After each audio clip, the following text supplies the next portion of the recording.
second part of this kind of conference event is that we're just gonna pose some of our questions towards you and really open the floor. So it's going to be more of a discussion. That's the aim of this one, just to get our minds ticking on how we can change some of the things that, you know, Jaya and Honey brought up in your speeches. So the first question is, how do you think we can make young people aware of grassroots arts in Nottingham?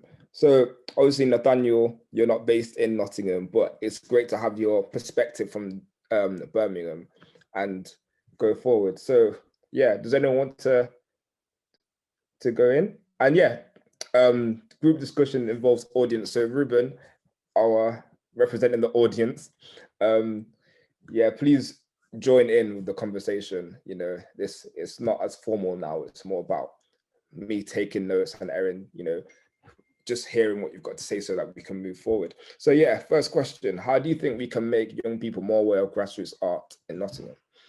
How do you define grassroots?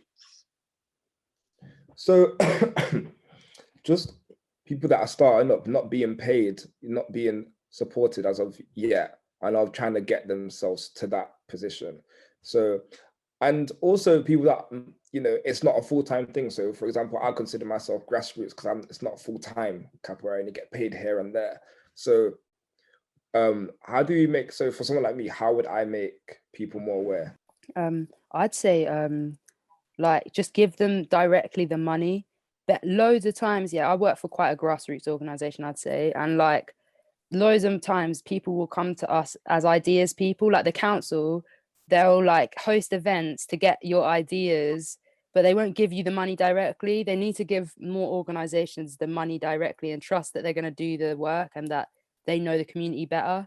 But then at the same time, I wouldn't take that too far because I know a lot of organizations get money and lie in their reports. So yeah, there needs to be more surveillance, but also more just give the people who know about the community the money instead of like, I don't know, being all weird about it and taking their ideas. I feel like networking and advertising is quite difficult for people to get out into their niche and like connect with other people. And I think opportunities like conversations like today, or like just general events in and around whatever city you might be in, I think they're kind of sparse, but I think it does vary a lot dependent on what your niche is. Like I think if you are a performer, there are lots of opportunities that you can get involved in to perform, but I think other things, maybe like art, it can be a lot harder to connect with galleries or get involved in projects. And I think that's why it leads to a lot of people doing things themselves, and then once they gain a following, or reaching out and connecting with other people that way. So I think possibly just, yeah, kind of networking events and things like that need to happen, in my opinion. Just following on from that, I think I agree with all of that. I think there needs to be an improved access to nepotism.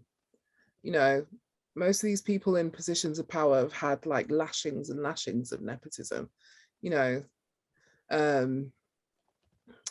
Yeah, and just being able to know who are the right people to know and know the machinations of how everything works and how do you apply to such and such and to get such and such funding. All that needs to be much more transparent. At the moment, it's just like a labyrinth of mazes. And yeah, you have to use certain language and da da da da. Well, you know, we can use the language, we're able to use the language, but you know, we can get a person who's really good at it, access to a person who's really good at it, to put them forward to do it for us and things like that. We just need to know the people though. So yeah.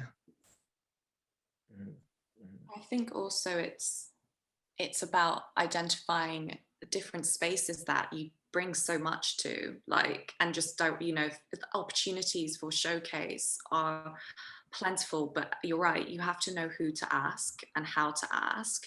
And I think it's having trust in yourself that just go, like, take it, you know, like there's loads of, for example, artist-led spaces in Nottingham that I know that would love.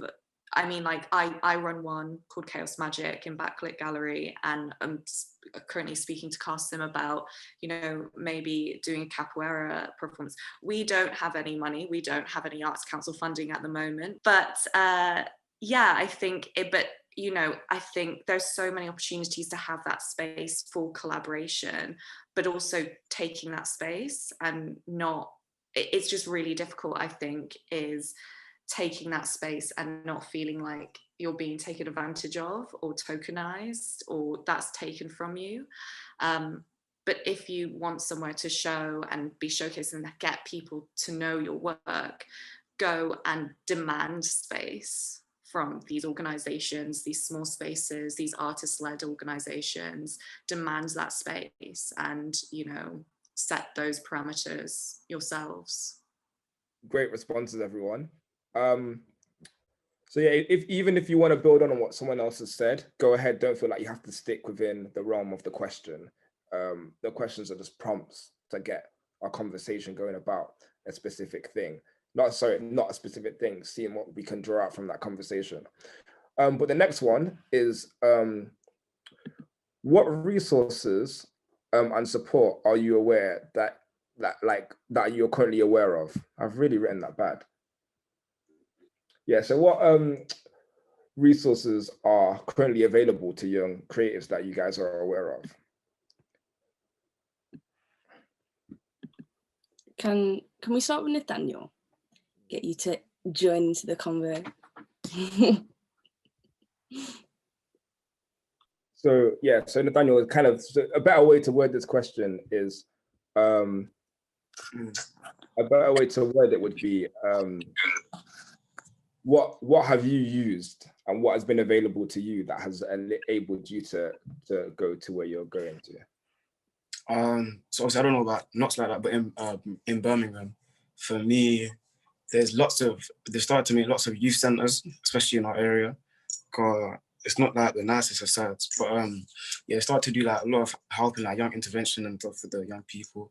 Even if it's like sports, obviously we're referring to the arts here, but at the same area where they do the sporting and like just like a youth center just for the people to go to, they do offer certain like things for the arts. So they'll have open mics there, they'll have like teaching lessons there, and I think opening up those youth centers actually does the most for the people, you get me, especially for people that might, you know, like have like relatives that are gang affiliated or stuff like they don't have like certain families in on it enough. It really, you can see the results when the people when the youth have the opportunity to go to these youth centers and really like just take the time out to develop something new in it whilst they're there.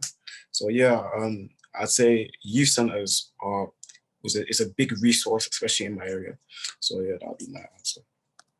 Yeah, I think it's interesting that you say that because I know there used to be a lot more youth centres than there are today, and there's been a huge reduction in them. And I think they are a large part of creating a sense of community in like any area with the people there. And I think now people might live in the same area, but they're not necessarily connected to the area, maybe just even their neighbours, and that's it. So I think yeah, community centres and youth centres and stuff like that are really important. I don't actually think there's many spaces. It's definitely who you know more than anything. And like if you're lucky to get in a position, like I think if you're at uni, you're probably more likely to find opportunities because you can do like internships and slowly find your way into like realms. But I don't think I hardly knew like in my own area, in Cambridge, I don't really know any things. Whereas when I came to Nottingham as a creative. So obviously then I found things. But I think unless you're already creative and in some sort of realm, it's very difficult to get into that. So I think it's quite sad because there's probably so many people who could be the next best rapper, the next best singer, the next best dance artist, and like they'll never know because they've never had the chance to explore that. So I think more spaces to explore these things, just explore them in a light-hearted sense and not like in a really artsy middle-class building. Like, yeah, But I think CRS do quite good things. CRS in Nottingham, I think they're a really good place. But yeah, I think there needs to be more true, and there needs to be more run by youth instead of like run by people who don't understand youth. You need to do more focus groups around what young people actually want before we start getting funding for things and assuming. I'm just taking down some notes, just listening to you guys. Does anyone have anything else they'd like to offer? Ruben, I know that you're, very involved in your own music, and a lot of it's been done yourself. I think you have like a lot to say on this. Could you just tell us a little bit about yourself and then talk about the question?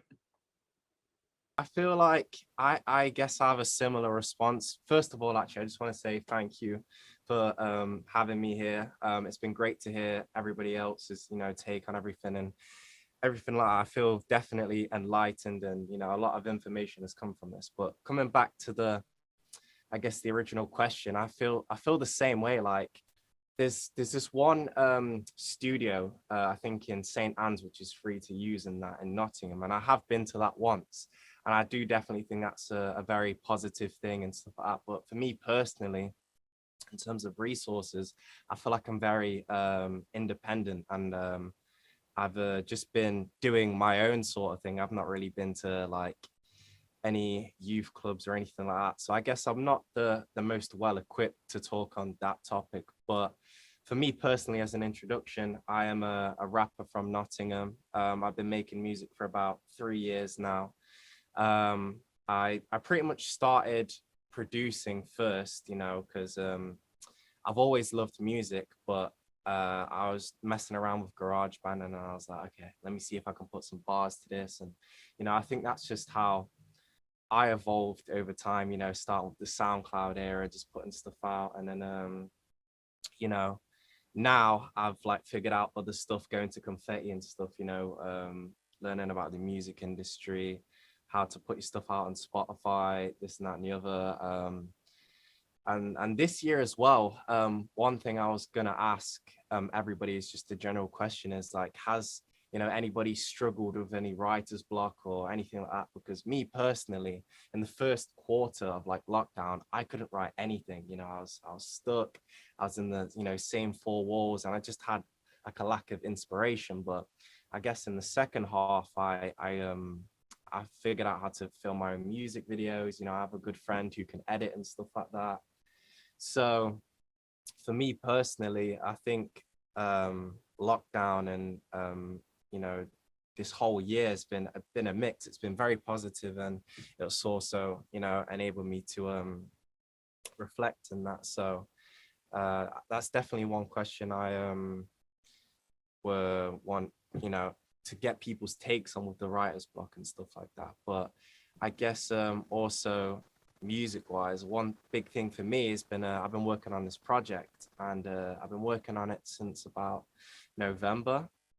And one thing that I definitely will agree with Honey as well is that like I procrastinated a lot on this project, and it's like I had the tools and I had the things to do it, but it's like, okay, let me just chill for a bit, let me just sit back, instead of being more assertive, and being okay, I'm going to make this track on this day and do this and that and the other. And that's one thing I definitely feel like I've learned to do, is that I think rapping and poetry and stuff like that, it uses your brain, and you've got to like constantly work it. You know what I mean? It's like football. You got to kick the football how many times a day? You know what I mean? You need to find new rhyme schemes, new words, new everything. You got to be on top of your game. And that's one thing this year, being myself and having nothing but the studio and the microphone, I feel like I'm sharper than ever. And it's one thing that I've, I guess, been grateful for as a creative, allowing this time to discover myself and all other stuff. So I guess yeah, that's pretty much me. Hopefully getting this project out in the next couple of months. Very, I'd say 95% done. If I had £1 for every time I said that this album's done, I would be rich. But we're getting there. So thank you. Yeah, that's just my take. Amazing. But yeah, thank you. And writer's block, did anyone else suffer from that going into lockdown? Honey? Yes, I hadn't written anything for about 5 months during lockdown. Yeah, at first I treated lockdown like a retreat. It's like a holiday. Like, oh, this is nice, and the weather was all lovely and everything. But as time went on, I just need out. I didn't realize this about myself, but I needed outside stimulation so much more than I anticipated. I need to people watch. I need to soak in events, like go places, whatever. And that kind of inspires me. So yeah, it got better. And then I was knocked out by COVID. And then just through sheer fear, like, oh my gosh, I was gonna die. So now I have to really, I've been given a second chance at life. So now there's no writer's block now. Just I'm fit out of fear. So yeah, I wanna do everything. It's like after hospital, I had so many ideas like whizzing around my head, and I started an art residency at City Arts in Nottingham, because like loads of places have realized that racism is a problem all at the same time. So, I was getting work and, yeah, which like what Jaya was saying, it's kind of a double-edged sword, don't know whether they're genuine or not. But City Arts seem to be trying, so, I'll give them that. But yeah, writer's block. Writer's block really is confidence. It's having a lack of confidence. So, a worldwide pandemic, you're allowed to not feel confident for a bit. Just go with it.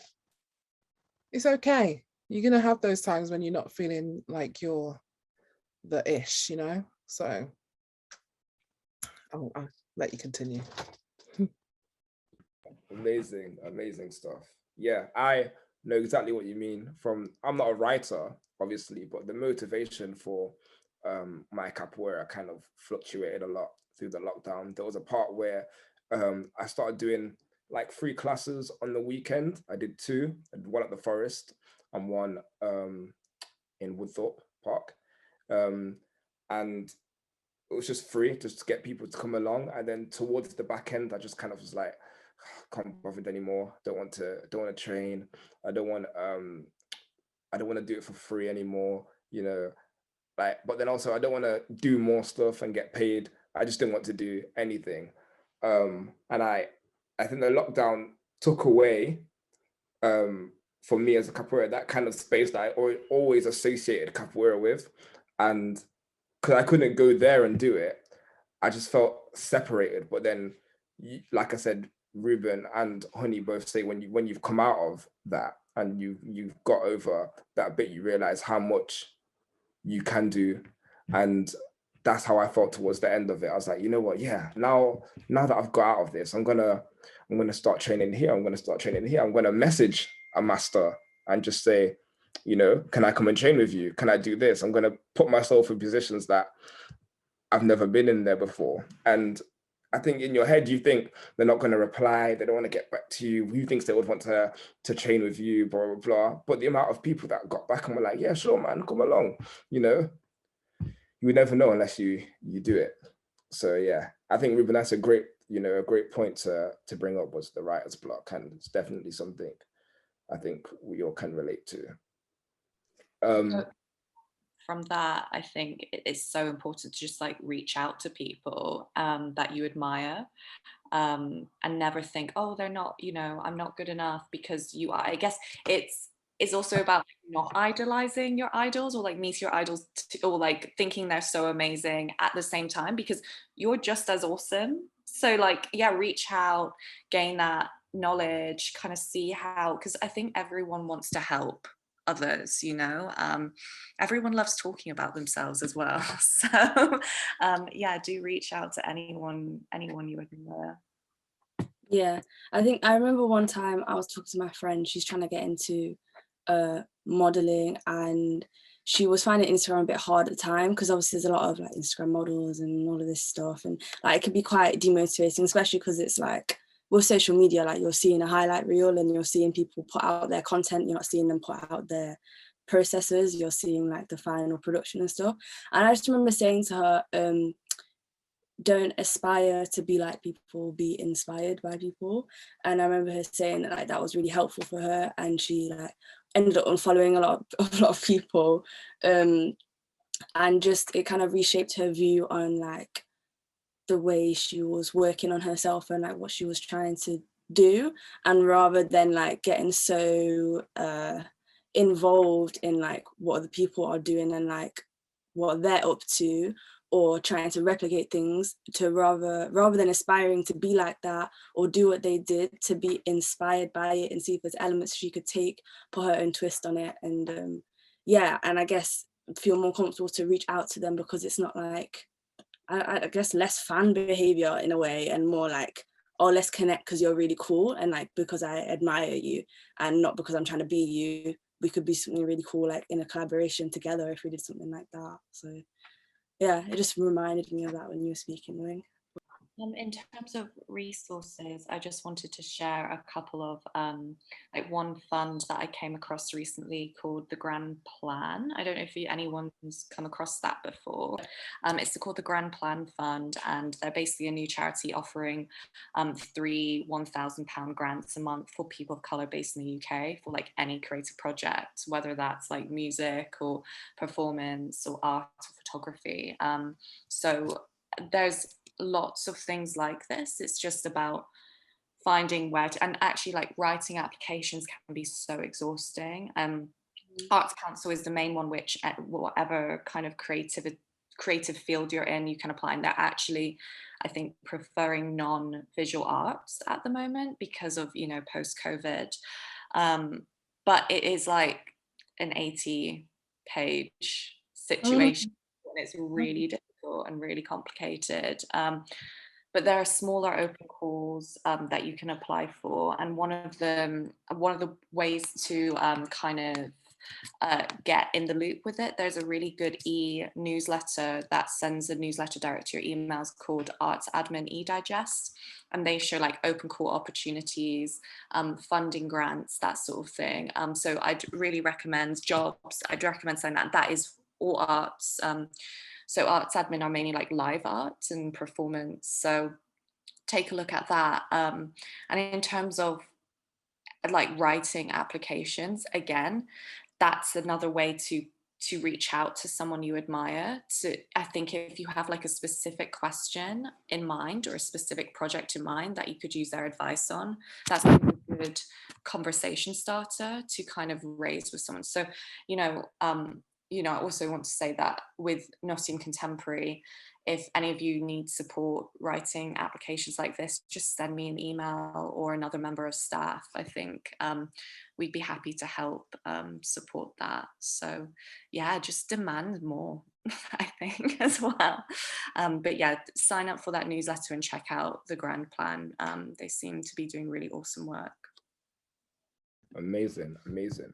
Okay, I just wanted to shift the conversation a little bit and talk about something that Honey brought up with her experience at the Samba group. And it's kind of to do with that cultural appropriation in terms of art in music. So Honey, if you wouldn't mind, would you like to kind of recap on that experience, and then we can kind of build from there? Yeah, basically I joined a Samba band. This is probably going back about a decade, I think, or something. And they're based in Nottingham. They're still going now. And at that point in time, it was all white. And Samba originated from Brazil. And it was invented by slaves that were kidnapped from West Africa, mainly Congolese. They're the same people that thought up Capoeira as well. And yeah, kind of in Brazil, it's kind of been culturally appropriated too. But yeah, this Samba band, zooming back into Nottingham, totally white, and there was like 2 Black people, me and this other woman, and a Black guy as well. And basically it was us on the agogo and tambourine. That's what we were relegated to. And I did tell them that I could play the drums. I can actually play the drums, but they weren't feeling me. They just didn't let me do anything really very much. Oh, and they let me sing though. They did let me sing. Of course they let me sing. But yeah, I invented a piece. I created this piece for them, a drum piece. They ignored that. So I just left. I didn't see any purpose for my presence. I was there as a diversity hire in a way. They weren't hiring me, you know what I mean? But just a black face to add to a bit of seasoning, a bit of exotic, you know, like make it like, that's what I felt like. I can't, you know, fully say that this was their plan, but I felt like, you know, an exotic pineapple in their little thing. Is it was it Nottingham Samba Collective? Was it shall I say yes or shall I say no? You know, yeah. Your experience. Yeah, my experience was just negative, really. I can, yeah. It's a black art form. Have you no shame? Cultural appropriators just like, just perplex me. It's like, you've got no shame. Like, why are you doing that? I think there's loads of black people that would be in it in Nottingham, but they just don't seem to want to. They're all middle class and white and comfortable. The same issue you're talking about is exactly the same in Capoeira. Exactly the same. I've worked with Samba groups and Capoeira groups across Nottingham and UK, and your experience is the same as many of Black people that are in Capoeira. Yeah. And you have every right to be annoyed and upset, and it's the same emotions are what I felt as well, because I don't feel like, you know, and like you said, Capoeira and Samba cross each other. It comes from the same place. I feel like that you have to make the effort. It's an art form, yes. So, you know, if you play in a Samba group and that's what you want to do, it's your job then to realize that you need to also make that aware and give it back to the community, the people that started it. You know, don't take it and keep it over here and then make money from it and have people, and then not inviting people, not creating a place where those people that, the people that come from, the people that originally started it, don't even feel comfortable to be in that place because you've completely separated it. And it's exactly the same experience that I've had in Capoeira with this cultural appropriation. And which is why I aim in my Capoeira is to link it with Black groups. So the last kind of link I did was this week on Monday with, do you know Michelle Mother Hubbard? Yes, I do, yeah. And Miller, yeah. Yeah. Miller was in the band when I was in it. Yeah. So we did some African drumming and some Capoeira together and had an amazing evening doing that. And I think if I can, sorry, if I have, if I'm able to find that group, you know, and I'm quite new in this area, if I'm able to find that group straight away, but you guys know of these people but don't want to have anything to do with them, why is this always the case? And it really, really, really, really irritates me. And that's why, you know, I just had to bring this conversation back, because I'm sure it's not just Capoeira or Samba that this happens in. It can happen in African drumming. It can happen in any art form that isn't European. And yeah, even hip hop, you know, terrible. And I think that's, you know, it's something that stops young Black people from getting involved. Like I said, I know so many young people that would love to play in a Samba group, you know, every week and make that kind of sound. I know a lot of young people that would love to do some African drumming or do capoeira, but they just don't see people that look like them doing it. And the people that don't look like them doing they don't know how to draw them in. And it just becomes even more separated. That when I look at certain groups in Nottingham that do capoeira and do samba, I don't feel like they're going to, I don't feel like they're going the opposite way. I feel like they're going more and more, it's becoming more and more separated, you know? And that it's a massive issue across the board. So yeah, Wingshan. It's definitely a problem with all non-European art forms. I mean, I remember I really wanted to take up sword Tai Chi, but the guy teaching it and the whole class were white. And I'm like, I don't want to learn sword Tai Chi from a white guy. Like, I'm Chinese. Like, and then I got imposter syndrome because I'm there and I'm being like so clumsy with this like sword, and I don't want to learn from like a rich white guy who might have yellow fever or like, you know, has fetishized my culture.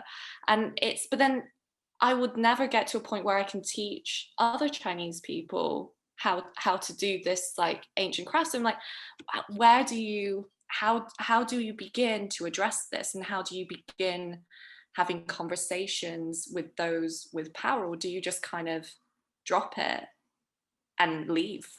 Is to protect yourself and that energy. It's where do you go from there? Speak. You end up having to just start your own thing. I think it's just the only way that you can, especially if you come from having no money. You've just got to start your own thing. I'm just thinking about the embarrassment that they should have and they don't have it. Yeah, start your own thing. I think it is interesting because obviously living in England, and there's been loads of times when ethnic minorities have been brought here, obviously England's colonial past and everything like that, which has caused a lot of culture to come into England whilst England's still being very white. I think it is hard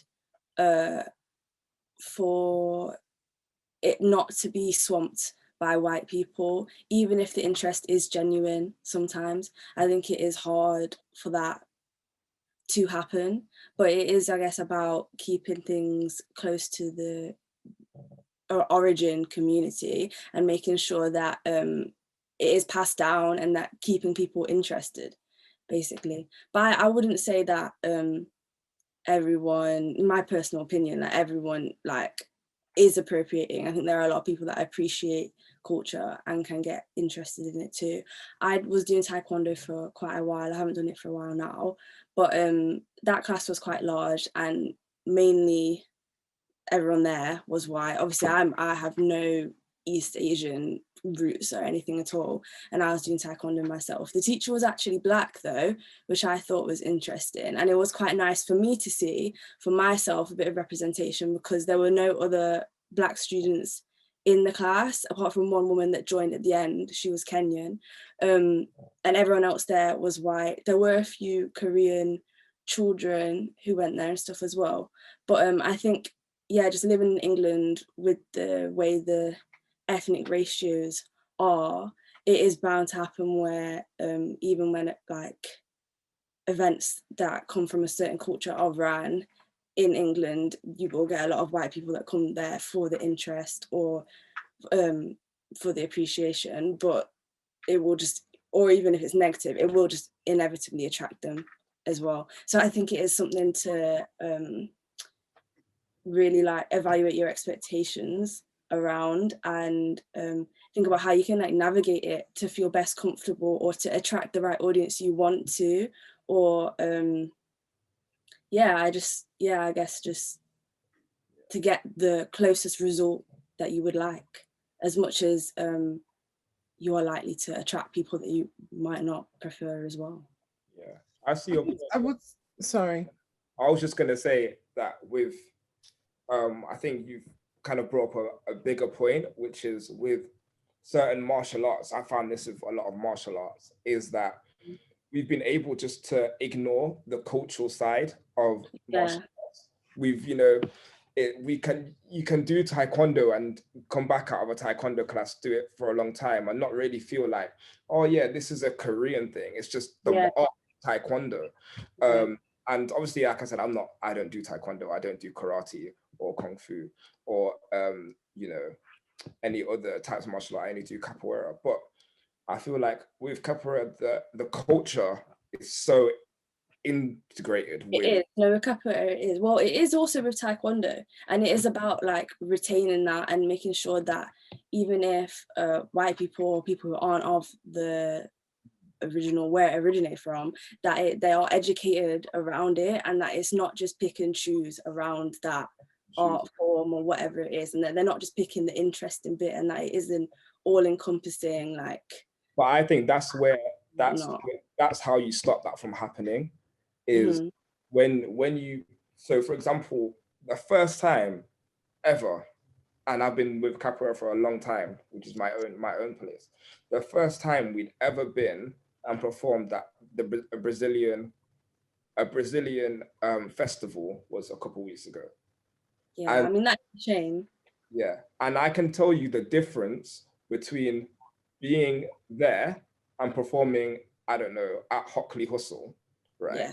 The difference of the vibe and what happens, because you're giving it back to that community, you're celebrating it within that community. No one cared whether you were black or white or Asian doing capoeira. It's the fact that you were doing it with them, and capoeira is a very inclusive thing. So everyone sings the songs, everyone can play the music. You can go in and play in the hoda if you want to play in the hoda, you know, it doesn't matter. But when you're doing capoeira in I don't know, wherever you decide to do it, and it's closed off and you have to pay £10 to come in, and you know, the only people that know about capoeira are like kind of like really hippie, like white people from in and around Sherwood, and that's it. Then you have to think about where the cultural appropriation comes in that sense, because me and my brother for a long time were the only Black students in our classes at capoeira,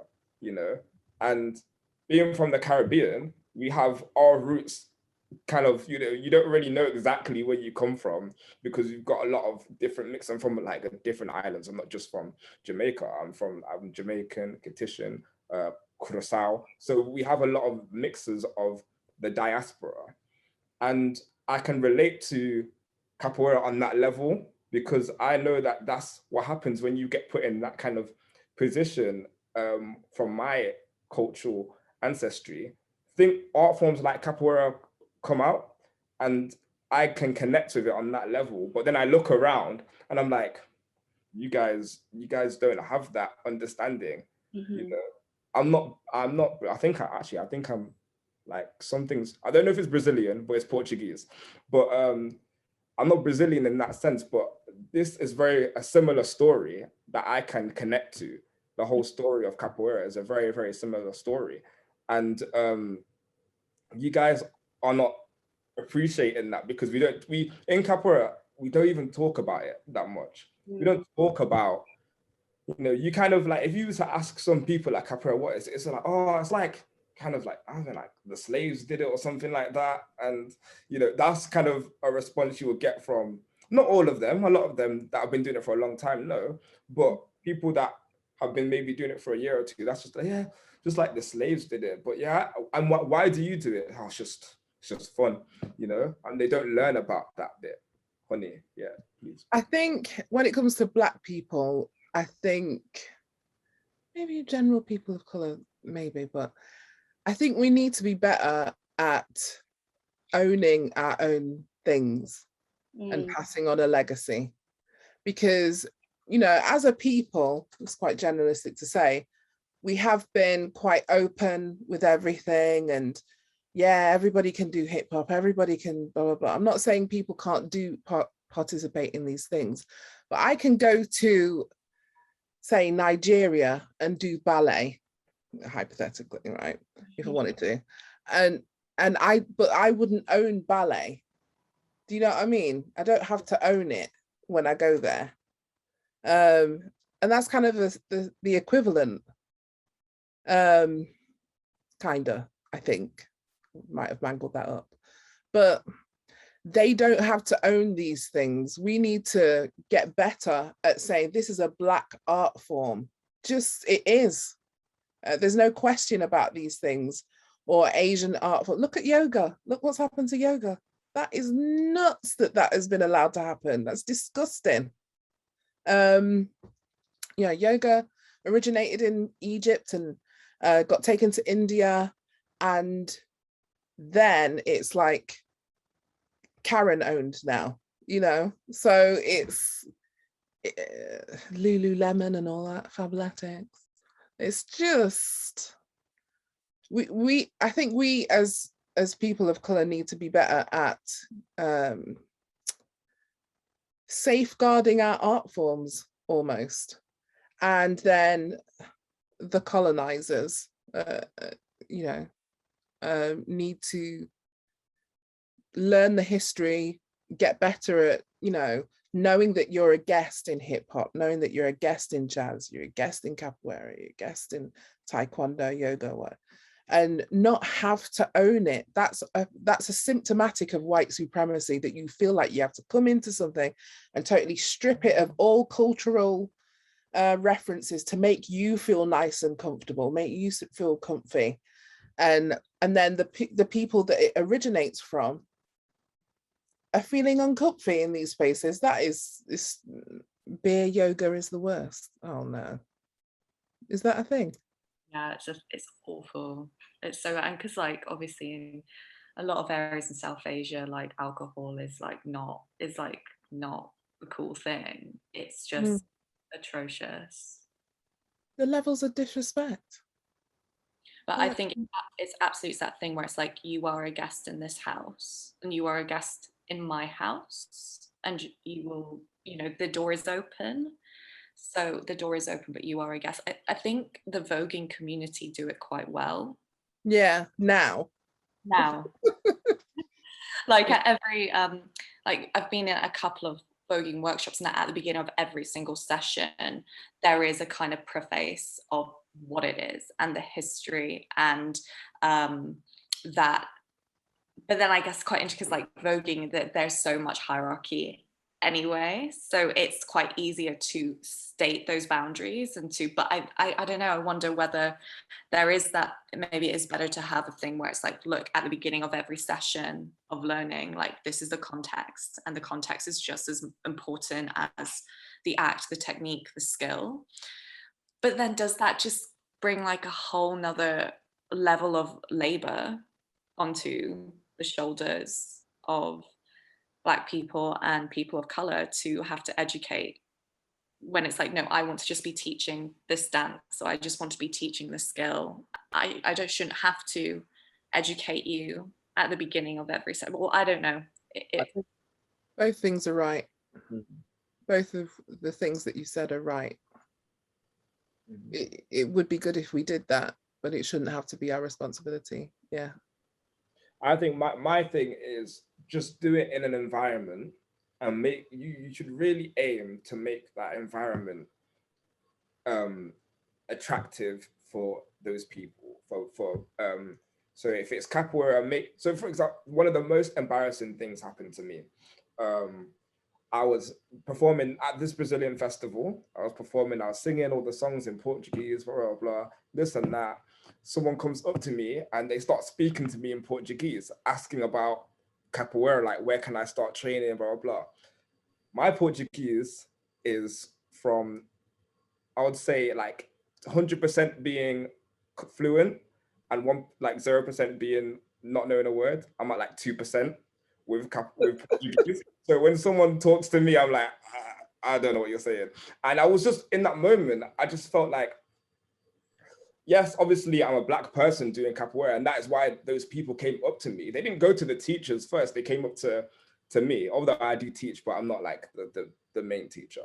They came up to me because they thought, oh, this guy is like you know, he looks like the people that are supposed to be doing capoeira. He must be the guy that that is the one to talk to, and they talk to you in their language, the language that you're singing the songs and doing your backflips and all of that stuff, and then you can't even respond, you know, is like, for me, was the worst thing ever. So I went and bought a Portuguese book and said, I'm going to learn how to speak Portuguese, at least to a decent level before, because I was just so embarrassed. But and that's probably happened to a lot of the teachers before that.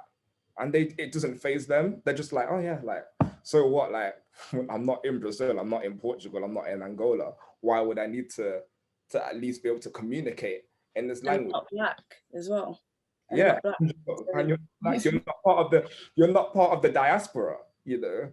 Yeah. It's, you know, this is, like I said, capoeira is not just a story of Brazil, it's a story of the whole Caribbean and what's happened to them, because, you know, Portuguese people had a lot of influence on my ancestry. You know, it wasn't just the British people, it was the Portuguese and the Spanish.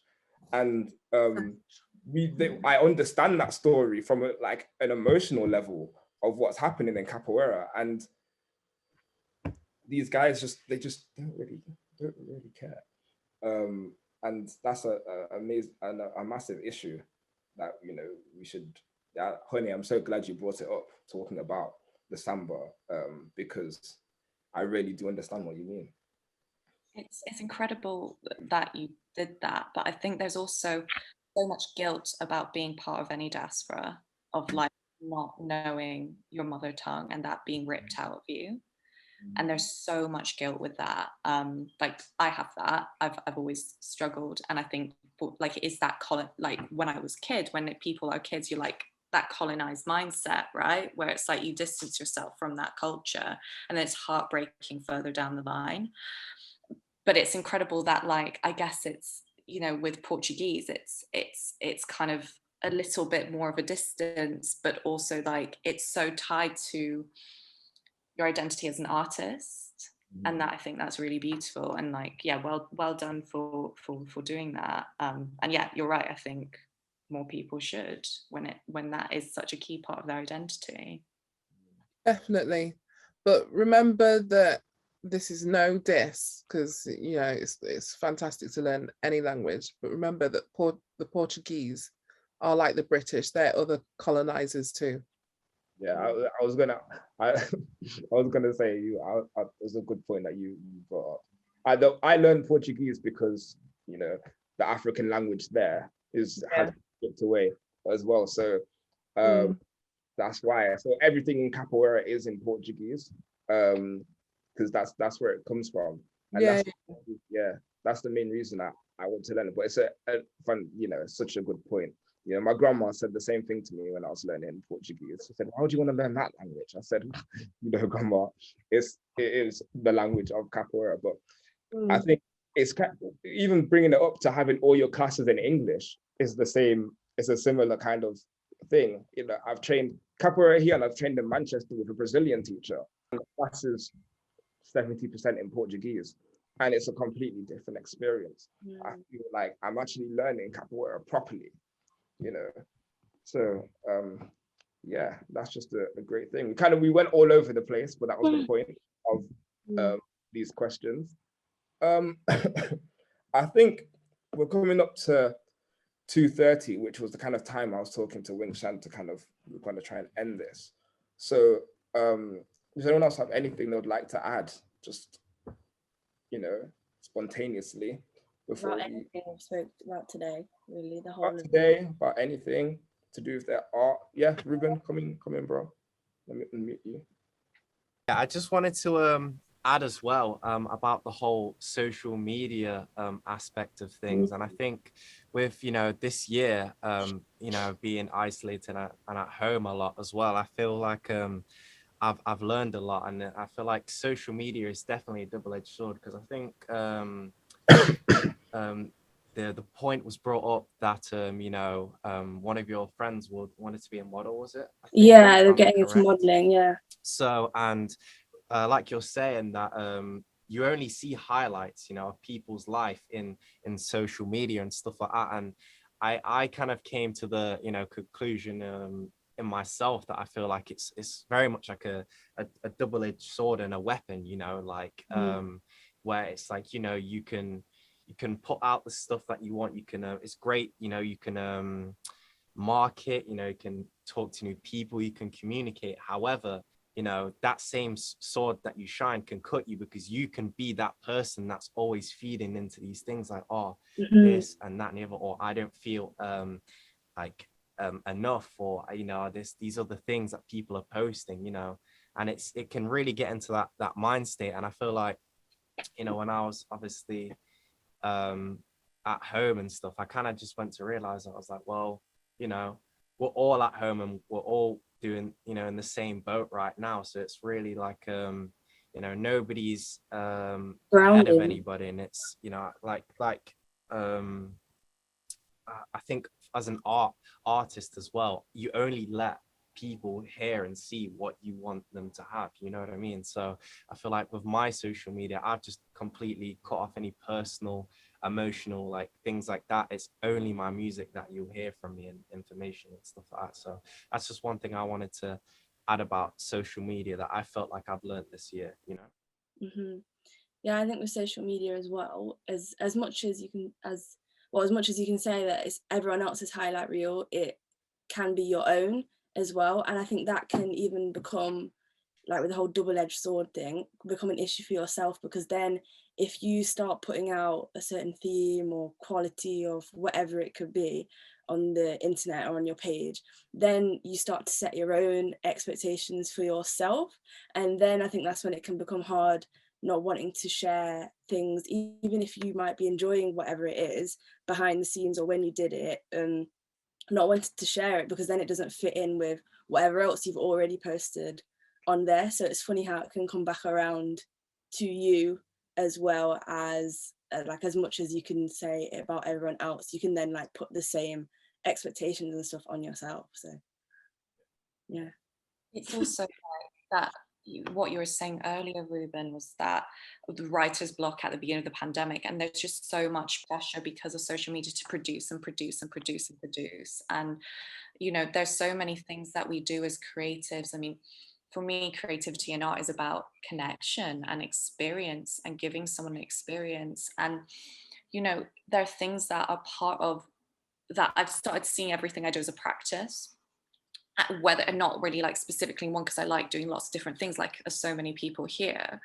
And within that practice, I'm like, part of that is connecting with other creatives and people and having conversations, but that isn't shown on necessarily on social media. That's not, do you know what I mean? Like these really awesome conversations we're having now that are so important, they're not always captured in that way as a product. Sometimes they are, you know, this might turn into a podcast. You know, WAHAD's not sure which direction the recording could go, but it is, I think it's just like realizing again, it's the highlights reel, and taking care of yourself. And it's, I don't know, shifting that focus from the product to a practice and your creativity and a way of living in a way. Well, thank you guys for coming so much. I know people filtered out a bit towards the end, so I think Honey, you're the only panelist left that spoke towards the end, but thank you so much for coming, Honey.